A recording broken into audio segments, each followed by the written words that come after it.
Back to the KY3 Garden Spot. We're at Fast Night Creek Farm with Dan Bigby and another in the continuing saga. It's been too wet to plant, and so you plant when you can, right? I tell you what a beautiful day this is. I got up early, and Mr. Brandon Beck says no rain for a couple days, and that's going to be extra special because we've tried and tried to work ground and get things going, and it just, you get a quarter of an inch of rain or 3/4, and it just puts you off. But it looks like we're going to have a couple days where the ground is going to be dry enough, at least up top, to get some stuff going, and we're slowly catching up from my time off, and it makes you feel good to get back again. But we had to get a little creative here. I've been had a leaf service that grinds their leaves, and we've been dumping ground leaves for 2 years here now, and this is a situation where you don't necessarily have to run the tractor over it. So what we did was we just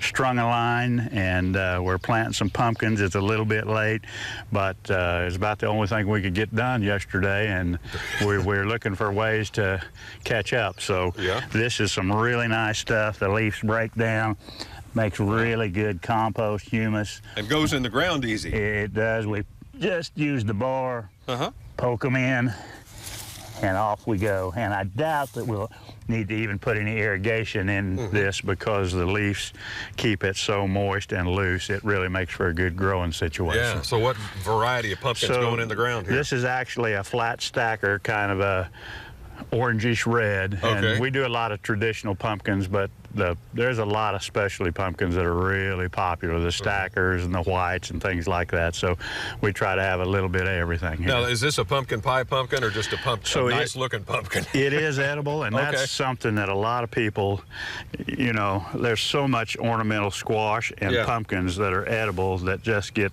thrown in the garbage. It's a real shame because some of them, just like the fairy tales, the big brown rigid ones, make the best pumpkin pie that you've ever tasted. So perhaps maybe we can get people interested in a little decoration and a little cooking for Thanksgiving this year. But we might do a segment on that, educate folks on what the good stuff to eat is. That works for me. So what's in the produce department up in the barn?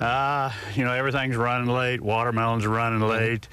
We are getting some fresh batch peaches in from Bill Bader, and going to have a few white nectarines in this shipment, so that'll be a nice treat. But note to self. Right.